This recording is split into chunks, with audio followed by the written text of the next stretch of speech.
Komposisi dan ruang tajam. Capaian pembelajaran. Nah, capaian pembelajaran dalam kegiatan belajar KB1 yaitu mahasiswa menguasai konsep komposisi dan ruang tajam. Subcapaian pembelajaran. Nah, setelah mempelajari modul ini, mahasiswa diharapkan mampu menjelaskan pedoman komposisi yang baik dalam pemotretan. Komposisi. Komposisi adalah rangkaian elemen gambar dalam suatu ruang atau format. Nah, dengan komposisi yang baik, maka foto akan lebih efektif dalam menampilkan pesan pembuatnya, serta memberikan rasa yang lebih kuat.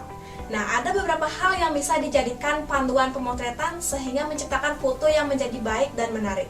Pedoman tersebut yaitu, yang pertama penempatan objek, kemudian yang kedua garis, yang ketiga kedalaman, kemudian dilanjutkan dengan keseimbangan, irama, dan yang terakhir itu adalah format. Penempatan objek. Dalam fotografi, ada aturan untuk menempatkan objek dalam posisi yang tepat. Nah, sehingga menghasilkan foto dengan komposisi yang seimbang. Nah, aturan tersebut terkenal dengan sebutan aturan sepertiga atau rule of third. Nah, pada aturan sepertiga, untuk mendapatkan komposisi yang baik, maka objek utama atau subjek ditempatkan di sepertiga bagian dari daerah gambar atau frame. Nah, bisa sebelah kiri atau kanan, baik itu foto dengan format horizontal atau berdiri, maupun vertikal atau mendatar. Nah, pada umumnya foto akan lebih dinamis apabila objek utamanya tidak di pusat gambar.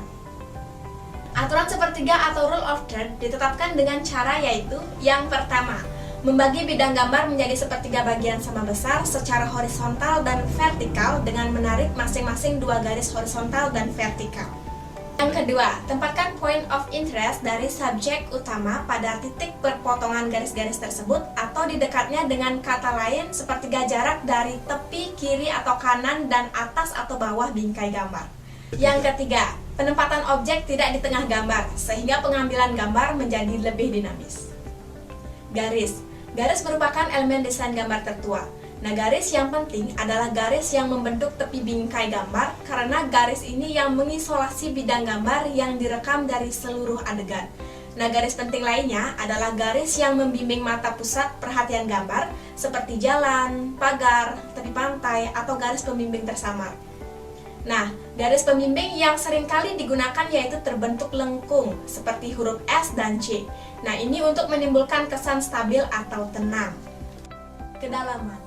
Untuk menambah kesan 3 dimensi dalam gambar 2 dimensi, diperlukan suatu kedalaman atau perspektif yang akan menimbulkan ilusi jarak dengan menciptakan ruang yang tidak ada dalam bidang gambar.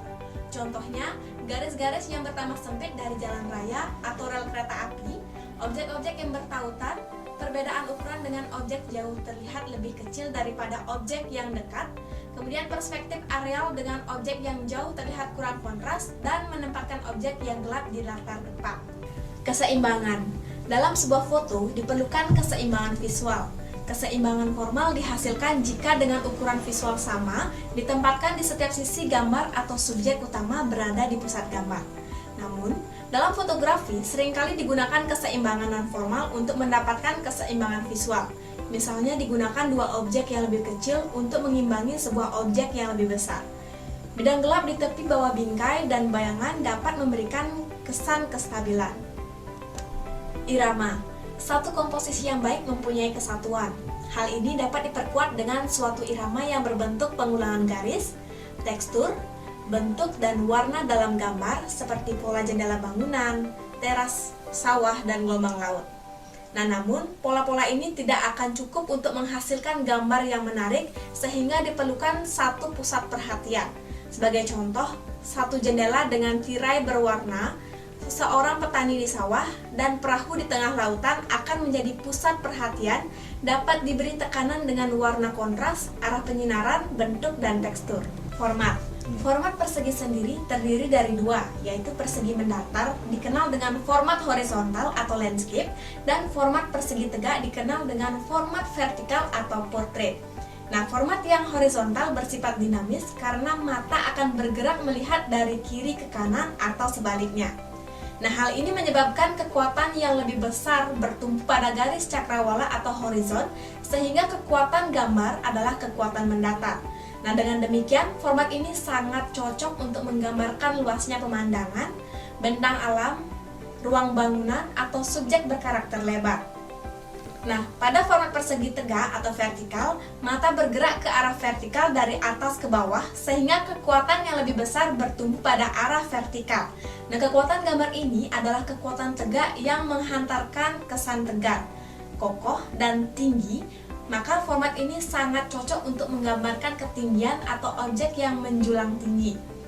Nah, keuntungan lainnya adalah ruang horizon yang lebih mengakibatkan ketegangan pandangan atau stressing sehingga memaksa pandangan bertumpu atau jauh lebih kuat pada objek sehingga efektif digunakan untuk menampilkan potret manusia karena objek akan mendapatkan pandangan secara utuh. Nah, dalam penerapannya, seorang fotografer dapat melakukan sedikit perubahan komposisi di saat mencetak foto, misalnya dengan cropping, dengan memilih gambar atau memfokuskan subjek yang akan dicetak. Nah, melalui cropping, maka akan diperoleh kualitas gambar yang sesuai dengan keinginan.